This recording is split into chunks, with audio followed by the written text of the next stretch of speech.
digo, no alcanzo a comprender las decisiones de la Comisión Federal de Competencia que han autorizado a Televisa, que ya tiene Cablevisión del Valle de México y que además es la controladora de Sky, que es la única competencia que existe en televisión de paga, adquirir a Cable Más, que abarca pues así es, una zona muy importante del país con principales ciudades, y a TVI de Monterrey, a Cablevisión de Monterrey, en donde también tiene el 50%.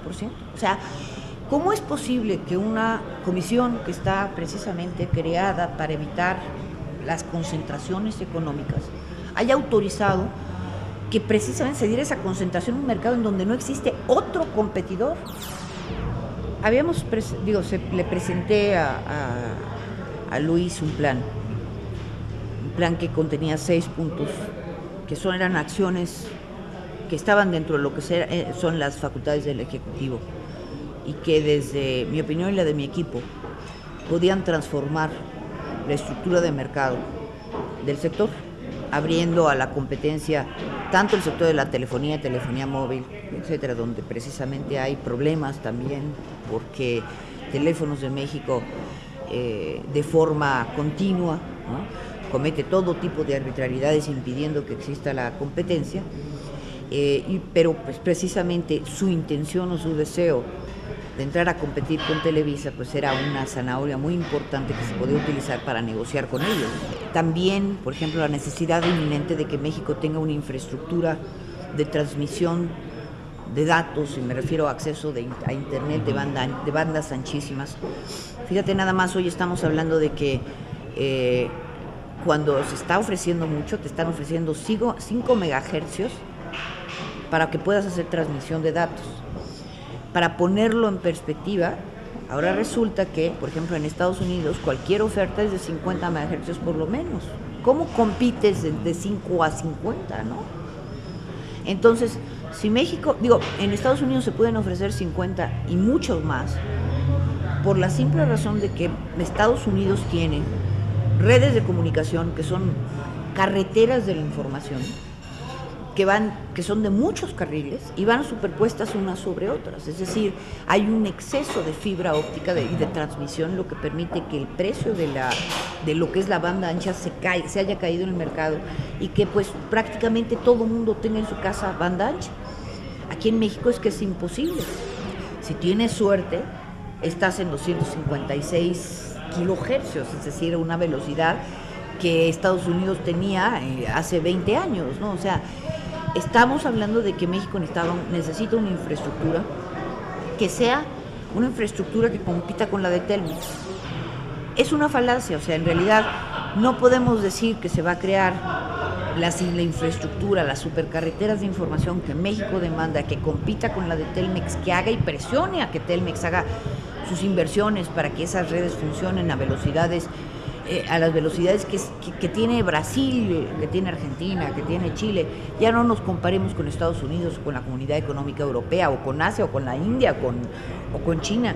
Pensemos en que deberíamos estar compitiendo por lo menos con Brasil, y que la única forma de hacerlo era a través de fomentar el que se hiciera una licitación para la supercarretera de la información, aprovechando los derechos de vía que tiene el Estado mexicano.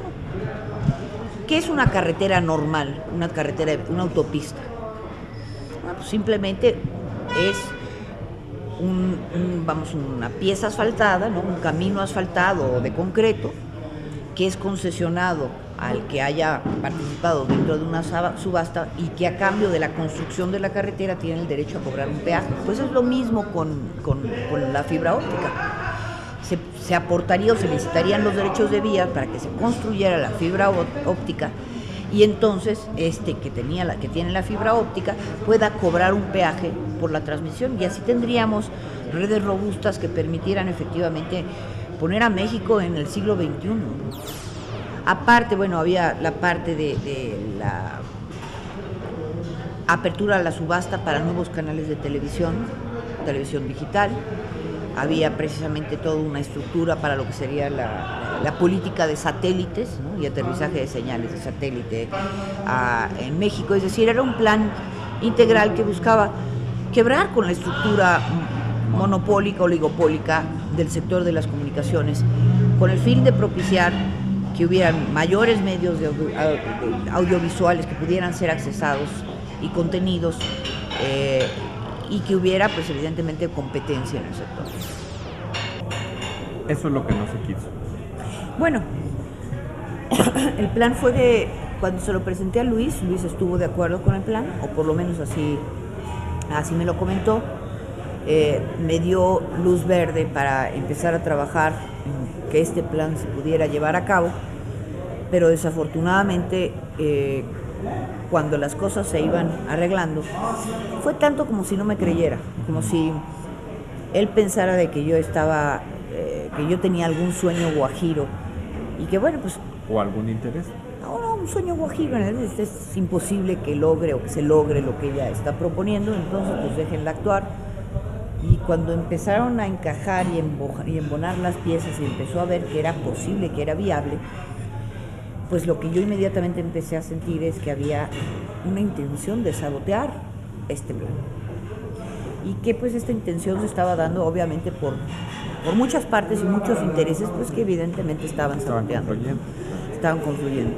Y eso fue, digamos, el quiebre, porque cuando me di cuenta de ello, también me di cuenta de que pues la confrontación entre el secretario y yo era una confrontación que ya era insuperable, y que pues yo tenía que hacerme un lado, porque esta confrontación lo que único que iba a traer como consecuencia era continuar con esta parálisis que viene trayendo este sector desde hace más de 20 años. Y si yo iba a hacer, o sea, porque yo no sabía si es que era el plan en sí lo que no le gustaba al secretario, o si era mi actitud la que no le gustaba, y yo dije, bueno, pues me hago un lado yo, para que entonces a lo mejor tal vez él pueda poner una persona que efectivamente pueda llevar a cabo el plan. Desafortunadamente, vamos, mi salida no necesariamente provocó la ejecución del plan. De hecho, las medidas que se han venido tomando son medidas que son meras aspirinas, ¿no? La verdad es, digo, una licitación que se esperaba anunciar en diciembre del 2007, no se anunció sino hasta comienzos de este año, todavía no se lleva a cabo. Por el otro lado tenemos la situación de que pues esta supercarretera de la información no se va a dar, apenas se van a licitar un par de hilos de fibra óptica. No vemos para cuándo es que se pueda permitir que, por ejemplo, Telmex se pueda poner a competir con Televisa. No sabemos absolutamente nada, ni siquiera de planes o intenciones de licitar canales de televisión, o sea, nuevos canales de televisión digital. Eso, bueno, ni siquiera se ha mencionado. Entonces, todo ese plan que de alguna manera traía propuestas concretas que podían hacer que pudiéramos dinamizar el sector y hacer que México fuera un país diferente para las elecciones del 2012, pues desafortunadamente quedó solamente en papel. No te he interrumpido porque me parece clarísima la exposición que has hecho sobre el sector de comunicación. Es un análisis y un resumen que yo creo que es absolutamente comprensible para quienes nos vean. Una vez que se da el quiebre en este proceso, ¿cómo es tu salida? ¿Te pide Luis Telles la renuncia? ¿Te la pide el presidente? Tú tienes un encuentro con el presidente, hay unas cintas, eso todo el mundo lo conoce, que se grabaron de Luis Telles. Platícanos cómo se dio ese proceso, qué pasó. Tú fuiste con el presidente, te quiso recibir, te encontraste con otra situación que tú pensabas, ¿cómo sucedió? Efectivamente, ¿Te siguen la renuncia? No me la entregas. Yo, vamos, de hecho solicito la audiencia con el presidente y el motivo de la audiencia fue para presentarle mi renuncia y explicarle las razones por las cuales yo estaba presentándole mi renuncia, ¿no? ¿Es cierto que tenía las cintas grabadas del secretario? Cuando se lleva a cabo esta audiencia con el presidente, desafortunadamente en una audiencia donde voy a presentarle al presidente las razones por las cuales yo estoy presentando mi renuncia y mi opinión de que no se le estaba diciendo la verdad al presidente, que se le estaban falseando los hechos y esto incluía pues evidentemente mi percepción de que se estaban saboteando planes que podían llevar a cambiar al país, me encontré con que el presidente no estaba solo, sino que estaba la actual subsecretaria de Comunicaciones, estaba Luis Telles, estaba Patricia Flores, jefe de gabinete del presidente, estaba Miguel Alessio Robles, que es el consejero jurídico de Presidencia de la República, y estaba también Fernando Gómez Montt, el secretario de Gobernación. Y en esa reunión, efectivamente, cuando llega un momento... ¿Tú pensabas que ibas a estar sola con el presidente, que ibas a hablar con él en una audiencia normal? Bueno, pues para renunciar uno supone que uno le renuncia a solas, ¿no? Claro. No en público, o por lo menos no lo pensaba yo hacer en público. Pero en las circunstancias en las que estabas, pues evidentemente yo lo que tenía que decirle al presidente es: presidente, ¿Qué pasó? están mintiendo. A ti te dijeron, pues la va a recibir el presidente el día tal, Así es. tú llegas a Los Pinos, confiada en que ibas a hablar con él, pero nadie te dice que iban a estar más funcionarios. No. Ni tú te lo esperabas. ¿O ya tenías idea?